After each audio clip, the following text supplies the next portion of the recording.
the stage AFA's Chairman of the Board, the Honorable Whit Peters.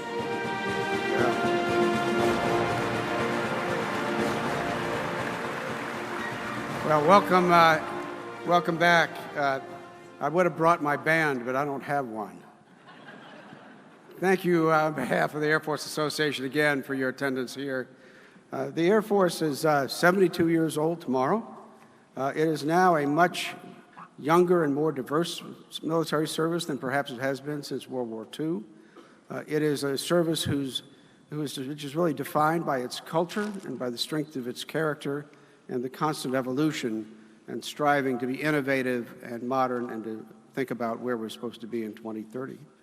But I'm confident, as I was 20 years ago when I served, that nothing is useful in the Air Force, nothing will be done if our airmen and our families aren't supported and cared for in a way that recognizes them as the most important element of our Air Force. So I'm particularly excited to be able to MC this session where we're going to talk about airmen and their needs and take questions from the audience. We have on the stage the Chief Master Sergeant of the Air Force, Kaleth Wright, and his wife, Tonya.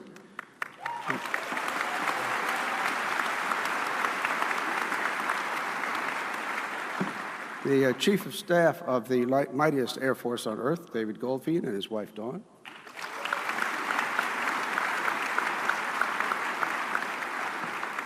And the Acting Secretary of the Air Force, Matt Donovan.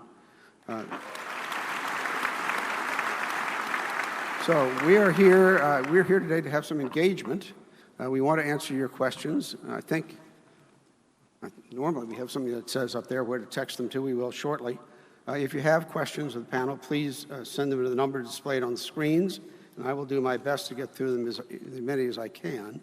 I'm going to get things started with a couple questions which we've already gotten, and with this I'm going to violate protocol order and turn to Dawn Goldfein and answer this question. Every time I PCS, the household goods process gives me anxiety.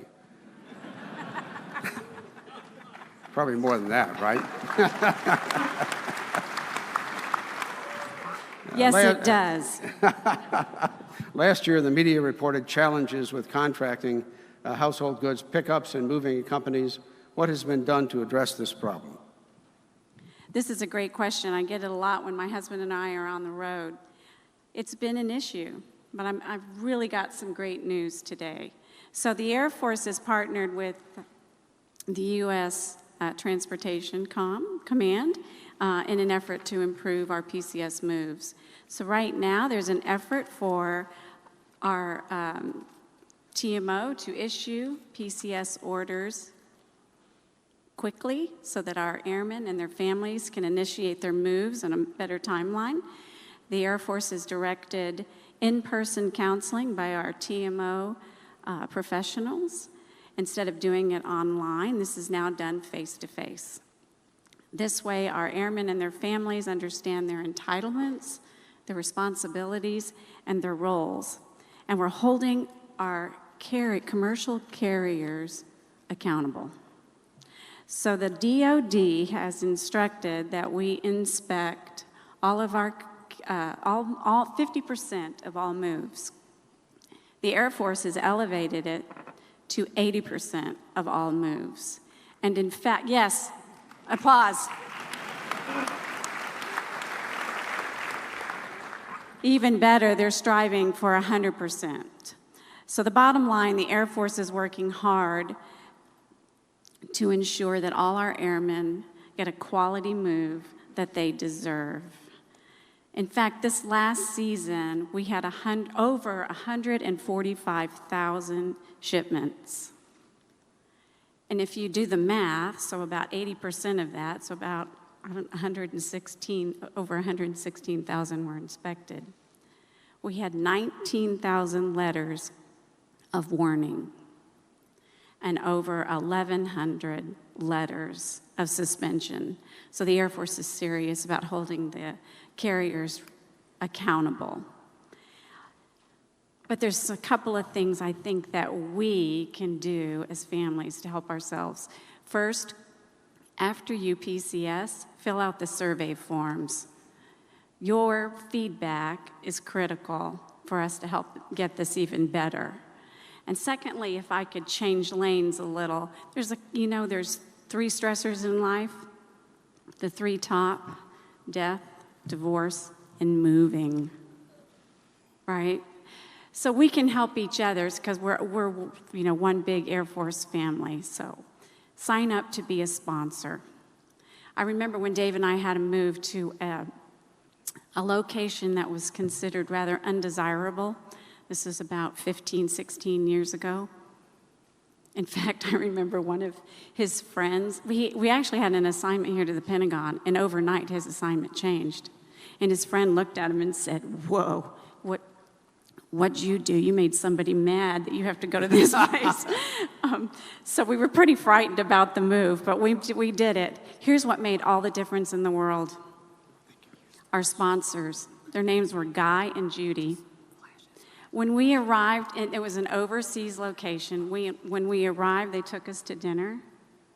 They had 3 houses for us to look at, to live in. They took us to the school because our daughters were in kindergarten and 2nd grade. They welcomed us with open arms, and that made all the difference. In fact, that particular assignment is now one of our most favorite, because it was so memorable, but our sponsors set the tone.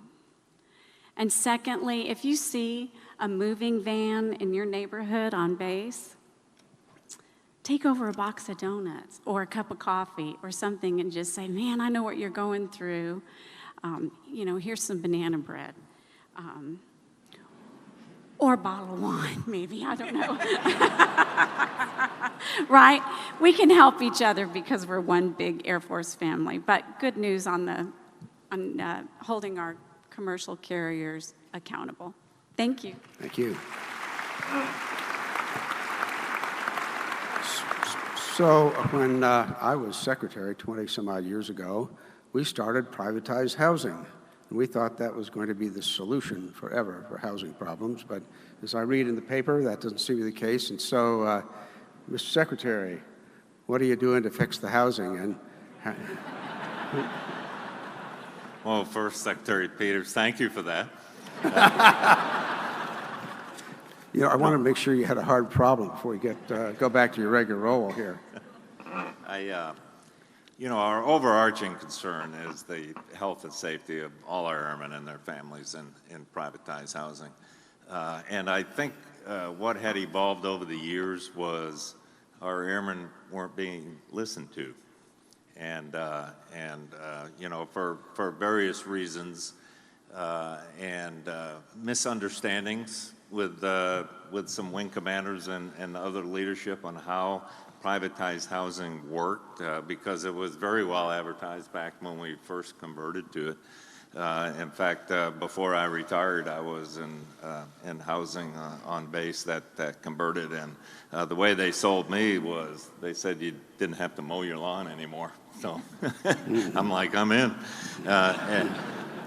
But it had some growing pains, and as it turns out, some of our airmen were unhappy with some of the work that needed to be done. They didn't feel like they were listened to, and so they continued asking until somebody started listening. So what we ended up doing was the Secretary Wilson and Chief Goldfein at the time ordered a 100% safety and health review. That was back in February. To make sure that there was 100% contact with everybody that lived in privatized housing. And another thing that we discovered was in the housing management offices, remember we were in a period of budget decline, and we thought that the privatized housing concept would sort of take care of itself, and we realized that maybe we need a little bit more oversight in the housing management offices. So in working with Congress, and the chief actually put it in his unfunded priorities list for the FY20 budget, was to add more people back into the housing management offices so we can have more oversight over the contractors and what they're doing. A couple of other things came out of it, working with Congress as well, too. One is a tenant bill of rights. We're just about ready to release a tenant bill of rights. We've been working closely with the project owners and the privatized housing managers and with Congress because they're very interested in this as well too. So once a quarter, the service secretaries now all meet with the project owners, and our next one's coming up early in October, and we'll get together. We'll kind of go over what we feel they should be doing in order to fulfill their obligations on their side of it, and then we'll make sure that we provide the appropriate oversight at the housing management offices. There's been some pockets of excellence, I would say, where some wing commanders have taken upon themselves. We're rolling out new apps now, where instead of calling somebody on the telephone at a housing management office and putting in a work order, you can actually just go to your phone and open an app, and you can take a picture of whatever the problem is, whether it's mold or something broken or something like that. You can send it in, and then you can be continuously updated on the status of that work order, and then make sure that someone comes out from the housing management office after the project owner says that it's closed out, and then to make sure that the tenant and the airman or their family member is actually satisfied with the way the work order is. So we've heard you. We're putting a lot of emphasis on it, and it's not a one and done. We're going to continue to put emphasis on it as well to make sure that again, the number one objective is the health and safety of all our airmen in privatized housing.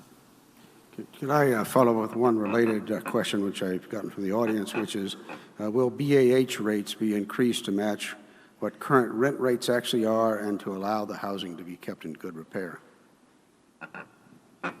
Well, you know, I think that the OSD comptroller actually controls the BAH housing rate, you know, for all the regions around the country. But one of the things that we're looking at in the tenant bill of rights is the ability to withhold payment from the project owner if a work order or a house has not been remediated to the satisfaction of the tenant as well too. So we're working through the process on how that works.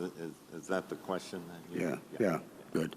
I guess this one's for the chief. How will you recruit more women? Our branch has the most at 20%, but women make up more than 50% of the U.S. population.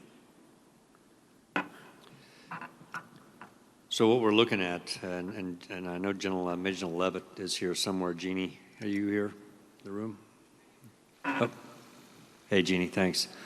So, Commander of Air Force Recruiting Command.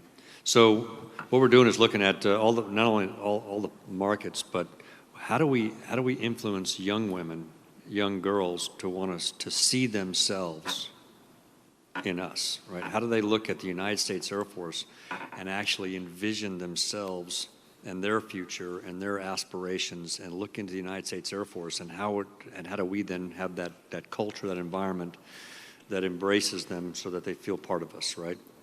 And I had a significant experience as a dad, you know, early when our two daughters were about 10 and 12. And I was at Luke Air Force Base. I was going through a requal in the F-16, and we were in line at a Schlotzsky's. I remember, for those of you who know that, right? A really healthy restaurant. It's a really good one, right? Have dinner that night? And, yeah. And in line with me, because we were at Luke Air Force Base, were several women who were there training in the F-16.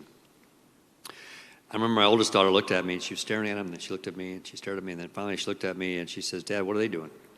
I said, well, they're getting a Schlotzsky's burger or something. And she goes, no, what are they doing in a flight suit? I said, well, they're training to fly the F-16.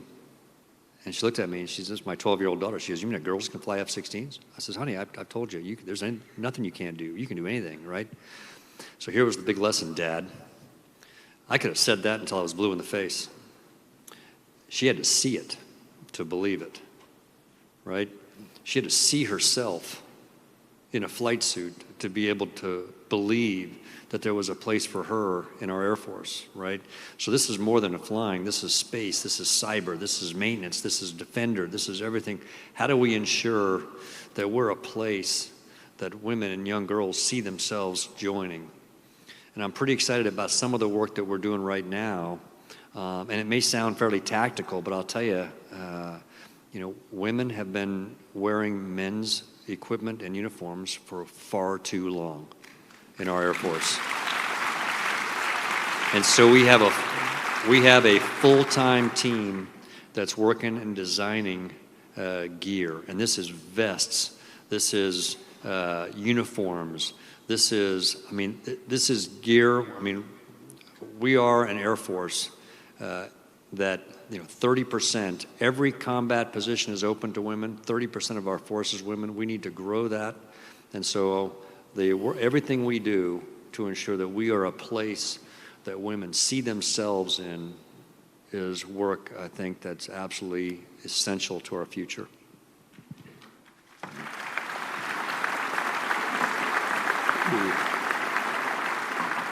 Let me go to Mrs. Wright for a moment.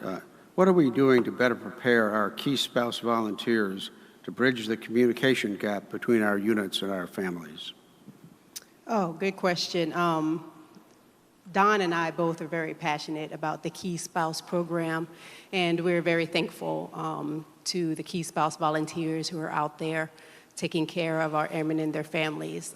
As a matter of fact, this morning we got to sit on a family resilience panel and hear from some key spouses and some of the wonderful things that they're doing in their units. So I think it was Natasha, Caitlin, and Chelsea. If you're here, thank you very much for sharing your stories, and thank you for everything that you're doing for our families out there. The Key Spouse program has undergone a couple different changes in the last few years. One of the most current changes that we're very excited about is the online Key Spouse training. So Key Spouse volunteers can now take the initial training online. I think it consists of like 2 webinars and 8 self-paced modules, which is very important for our key spouses who need to take the training at their own pace. So we're very excited about this online training because it also increases accessibility to key spouses that are at geographically separated units, Air Force Reserve units, and Air National Guard units. And so I feel like this is a big win for the Key Spouse program. So if there's any key spouses, first sergeants, commanders in the room that have any questions about the online training, you can reach out to your local AFRC.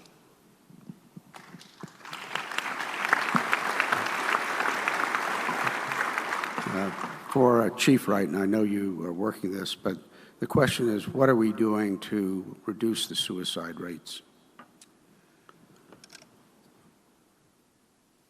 So obviously, suicide is a tough issue for us right now. General Goldfein and I asked each of the wing commanders to do what we considered a resilience tactical pause, to just stop for a minute, take a day, and have some much-needed dialogue. Let's talk. Let's try to better understand why our airmen, at such a extreme rate this year, are choosing to take their own lives. Now, we didn't believe that this one-day pause, most people probably saw it as a stand-down. We do stand-downs quite often, safety stand-downs and other things like that. We didn't believe that one day was going to be enough for us to solve this problem. Nor do we believe that the answer to this problem resides in the Pentagon, to be honest. Now, part of the responsibility does belong to us, to myself, General Goldfein, Brigadier General Tudor, Chief Barbie, and the A1Z Integrated Resilience Team to gather some of the data. Certainly it belongs to us here on the stage to remove some of the barriers, and sometimes some of those barriers include various parts of the mission. Some of the feedback that we've gotten is people are overworked, people are tired, people are undermanned and under-resourced. So we understand that part. But I believe the greatest impact that we all can have as a force on keeping our airmen from choosing to take their own lives is the culture that we create within the squadrons or the organizations where they reside. And that's a leadership issue, and that's a team and wingman issue. And so we have to continue to figure out better ways to connect and really to listen. So when we decided to do this pause, pretty quickly, maybe a day or two afterwards, a Facebook page popped up. And this page is called Air Force Wingman Outreach. Anybody familiar? So it was probably 2 weeks ago, last I checked, 30,000 airmen have become a part of this community, and they are giving their testimonials and telling their stories about this topic, and it's mostly about suicides and why. And there's some concerns about our mental health system, and people have reached out, and the system, our own Air Force mental health system, as well as military one source, has not been responsive or has not met their needs. Some actually pretty appalling stories. There's been some concerns over the stigma that still exists around suicide, some of it from the Air Force and fear of losing a clearance or being deniffed or denicked or DNA'd if you're a defender. And then some of it from the social stigma that exists. Not what the Air Force thinks, but what my teammates might think if I have to take a knee if I'm unable to go.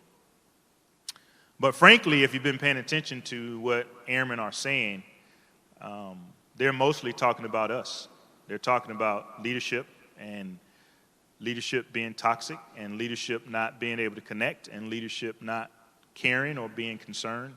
So this is a real opportunity for us to listen, to not necessarily be judgmental about, how they feel, but really to listen and see how we can best meet the needs of some of our airmen that are, and this is not all about grit and resilience and some of those things. I mean, we have some airmen that are struggling and suffering with some real, tough issues, depression, anxiety, and some of the other ills in life. So I think that we have a real opportunity here to listen and be responsive right now, and in the future figure out how we can prevent airmen from getting to the point, you hear General Goldfein talk about it all the time. They leave basic training very hopeful, and then pretty quickly they get to being hopeless. And really that's us. That's on us to figure out what things we should be doing better. I have an opportunity to interact with quite a few of our airmen who thought about taking their own lives and they didn't. And I can tell you, I can count on my pinky the number of airmen who said the reason I didn't was some program or some process or some video or some training. Every single one of them said it was because of this person, this supervisor, this commander, this teammate, this person that I connected with that showed some interest in me and my well-being, and that was why I made the decision that I made. So, we have to do this together.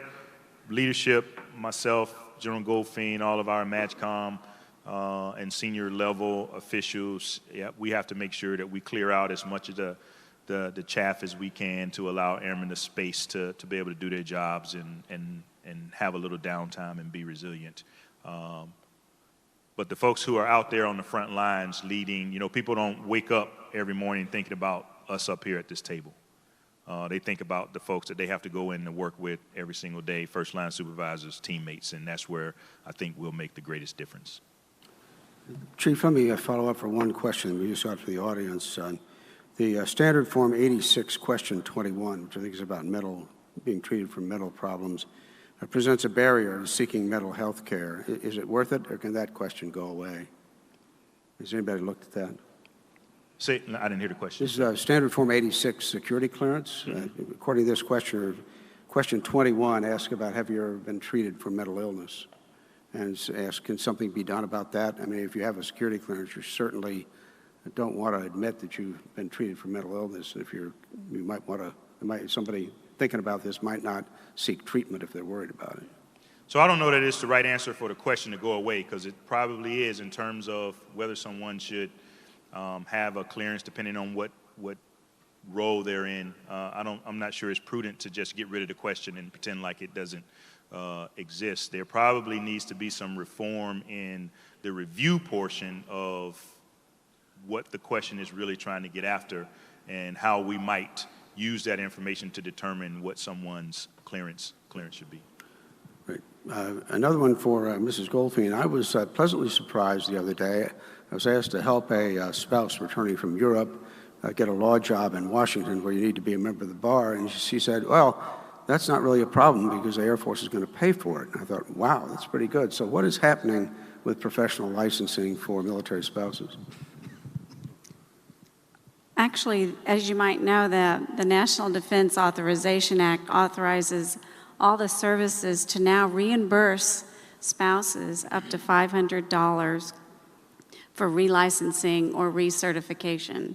And the Air Force actually signed on this on the 13th of May, 2019, yes. And so, yeah. So far, we've had about 80 spouses file a claim and get reimbursed. But the good news is it's a total force initiative. So it's regular Air Force, it's Air Force Reserve and Air Force National Guard on Title X orders. The program pays up to, like I said, $500 for every qualifying move from state to state. And additionally, this is really good news. So spouses, you can actually file a claim for reimbursement dating back to 12 December 2017 for a qualifying change of duty station. So if you want more information about this, you can go to your Airmen and Family Readiness Centers. And I am so glad that this is taking place. I bet there are a lot of spouses out there. I'm a certified school teacher, and my certification's from the state of Texas. There were many places I couldn't teach because I couldn't. Well, first of all, my husband didn't stay in one place for very long, and I never met the requirements to get a new certification at any other state. But it really limited my career as a school teacher, and like many spouses, my career is pretty spotty. So I'm very excited about this new program, and I hope a lot of spouses take advantage of it. Thank you. So I think this is probably for Chief Goldfein. As the Air Force is looking at redesigning the officer promotion system, is something being done to try to weed out toxic leaders? Every day. Yeah, absolutely, every day. So, again, it goes to what do we value, right? What we value, and I've talked about that earlier, but just a quick repeat, right? So what do we value? We value how you accomplish your mission, how you lead the airmen that's entrusted to your care, sacred duty. How do you manage the resources that are required to do the mission? And how have you improved your unit, all riding on a foundation of impeccable character? Now, that's the framework for which we are moving forward. The substance of your question is, what do we do when we find someone that's not up to standards? And we're looking across. This is a discussion I'm going to have with the wing commanders at the end of this week, right, is to ensure that we understand that we're all in the launch business. Every one of us as leaders is in the launch business. And the question is, who are we launching? Do we launch those who just look and sound like us into key leadership position? Or do we truly value diversity as a joint warfighting imperative? And as we launch, folks, every one of us in the launch business actually has a red guarded switch on the console. That's the destruct button. And when someone we launch like a rocket or a missile starts going off course and looks like it may damage a population, it's time for us to pull the red guarded switch. That's on all of us to make sure that we don't allow toxic leaders to get in position of authority. Do they sometimes exist? Yes. Are we doing somewhat better at weeding them out? I certainly hope so. I'm nowhere near ready to declare victory, I can just tell you it's a point of significant focus. And yes, by the way, we are looking at 360s and how we use those in a positive manner to ensure that every leader that we're focused on and developing is also aware of their own limitations and that the self-improvement that's going on is taking place.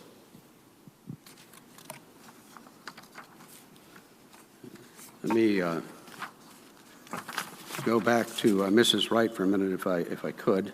I heard that there were changes to respite care. Can you tell me more about that? Another great question, thank you. I don't have all of the details, but the respite care program is a great program. This program means a lot to me because it assists with families of the EFMP Exceptional Family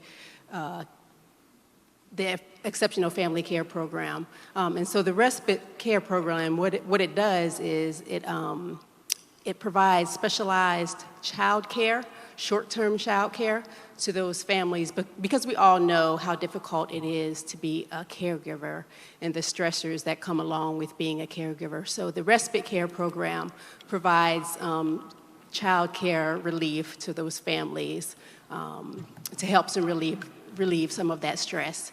And so last year around this time, the respite care program increased from 12 hours to 40 hours, which is a huge win for families. We've got a family that lives on Andrews that's friends of us, the Horns. The Horns has a child who needs round-the-clock care, and so this increase in hours is a huge win for families such as the Horns and other families out there that has an exceptional family member. So let me give another one to the acting secretary. It's a great question. To be successful or make general, do I have to PCS 21 times like the chief? And if so, why? Well, 21 times? I thought it was 20, Chief. You know, one of the things that we try to do, especially when you look at general officers, and you know, I'll let the chief look at this, but you know, what does the word general mean, right? I mean, we need to have leaders that have broad experiences across. So one of the ways you do that probably is not by staying in one place for half your career. But on the other hand, there is some value in continuity and being able to gain some depth and experience in your career as well too. I know in the enlisted force they tend to not move as much, and you're able to gain some depth. But we'll, you know, and Chief Wright, I'm not sure how many times you've PCS'd. 21? Not 21. No, not 21. But I'll let the chief add on to that as far as developing general officers. Sir, I'd like to clarify. We've had 19 assignments, not that I'm counting. We've had 19 assignments and 21 moves. So 2 moves were self-inflicted. Why wouldn't you do 2 more, right? This is actually one of the benefits as we close out the summer discussion on development categories and moving from sort of a one-size-fits-all for competition for promotion and looking at each development category to identify what is it that we value as an institution within that category, and then how do we develop that officer corps for what we need and, more importantly, the nation needs. And so there may be in certain categories as we work through that PCSing is more important for that particular category than others. The beauty of it is now we have the flexibility to define that, where in the past, you know, everybody was being graded against one-size-fits-all metric, and that's not necessarily aligned with what we value as an institution.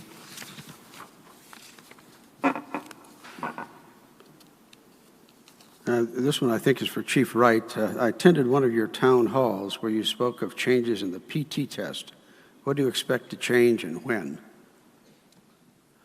So we're in the process with our A1 team of kind of reviewing some of the changes that we need with our fitness test, and that includes getting credit for a mock test, getting some separation between the times that the time that you take the abdominal circumference and the time that you actually take the other components. So we're looking at somewhere between 7 days, anywhere from 7 to 30 days in between that process. All things that'll make the test itself more palatable, but frankly, I wish that all of us as an Air Force would spend more time throughout the year talking about health, fitness, nutrition, sleep, the things that really matter, vice the amount of time and effort and energy that we spend on the test. The test is important for us to validate the basic level of health and fitness of our airmen, but I think we'd gain much more, we'd become a much more fit and healthy force if we spent more time focusing on those things during your coaching and counseling and feedback sessions, putting programs in place and creating space for people to be able to work out, educating them about health, fitness, and nutrition. So we'll keep plugging away at the things that will help make the test more palatable. But again, frankly, I think we'd be better off if each of us as individuals decided, hey, I'm in the Air Force, I'm an airman, and fitness is a part of my duty and responsibility. And I understand that it's challenging for some. And certainly if all of us as leaders decided that, hey, just like I need to make sure my airmen are mission ready and they understand how to do their jobs, I'm also going to make sure that they are fit and healthy, whatever that means, and by whatever means I'm able to make that happen as a leader. And then I think, again, we'll all improve from a readiness standpoint and all the things that we use to as for fitness as an indicator. I just add that, so Friday night after the Wing Commanders Conference, I'll jump on an airplane, fly to Wright Pat, join General Bunch, and we'll get up in the morning and run the Air Force half marathon together. Now, I've been training for 3 months. You can clock me with a calendar. I do not intend to turn in like a really, really great time. But point is, I'm going to use that to kick off a campaign on setting the expectations for commander fitness. It will be the expectation, it is the expectation, it's my expectation as your chief to tell you that if you are a commander in the United States Air Force, you are fit. There's no other discussion, right? Because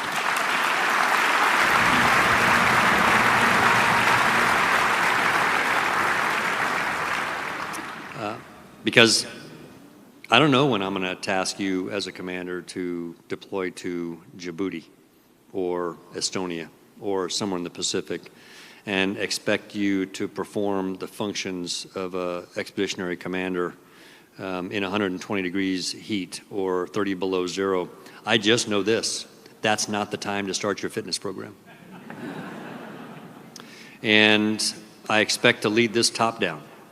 I'm not going to ask you to do what I'm not willing to do, and I'm not expecting you not to ask your airmen what you're not willing to do. And so if you're a commander in the United States Air Force, hear me loud and clear, you're on a fitness program.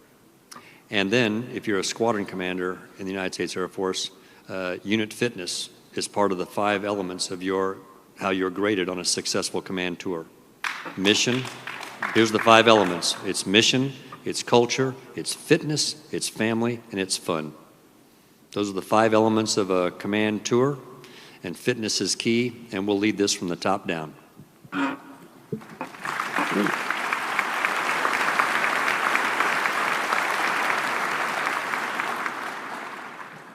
This is a question, I think, for either Mrs. Goldfein or Mrs. Wright. What's your assessment of how well the Air Force is educating military children? And if it's not great, what's going to be done about it?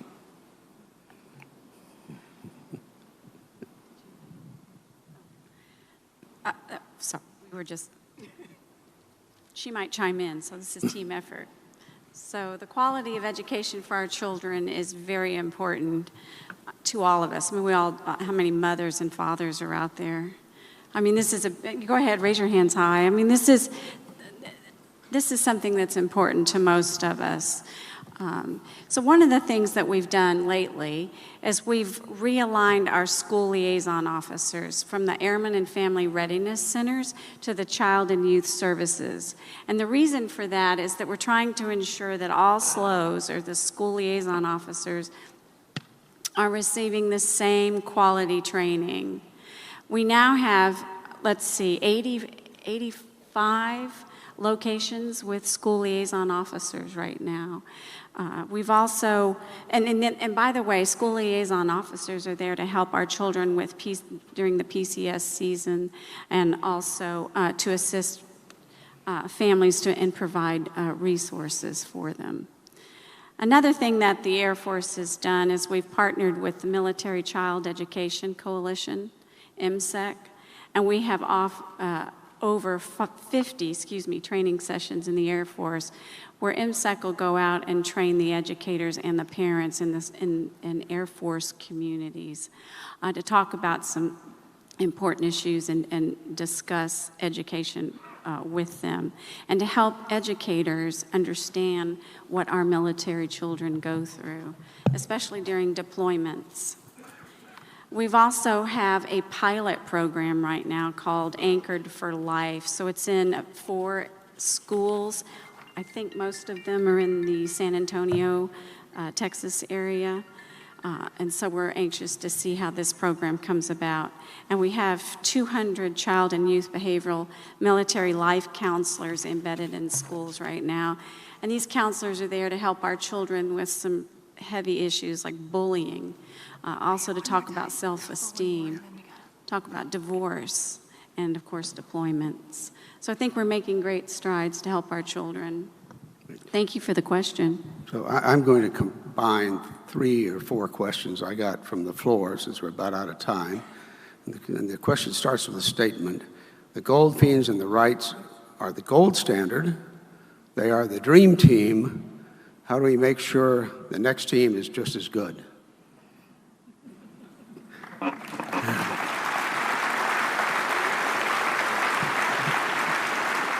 I actually have an answer, and that is we're going to offer the next team a pair of the exclusive AFA socks, which we've offered to everybody on this panel. Chief, I didn't mean to cut you off. So real quick, I feel pretty confident that the leadership team that we've both built around us, so the MAJCOM and combatant commanders, as well as the MAJCOM and combatant command senior enlisted leaders, is chock full of super sharp, focused, passionate leaders who actually care about our Air Force just as much as we do. And so the pool that we will have to choose from for the next chief and the next chief master sergeant in the Air Force, I think is filled with people who are just like us, just as passionate as us. And I think because both of us, and I get an opportunity to watch the boss pretty regularly, both of us, we have a style that's very collaborative. And so when we move on things, we're pretty certain that everybody in the room are at least on the same page. So I don't think there will be a drop-off, a huge drop-off with either one of us unless they don't like social media. And then it might be a challenge. Well, with that, let's thank the panel.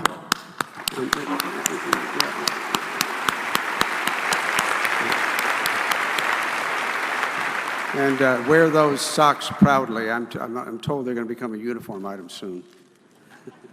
Thank you very much. Ladies and gentlemen, we now invite you to go to the exhibit hall and enjoy afternoon coffee. The sessions will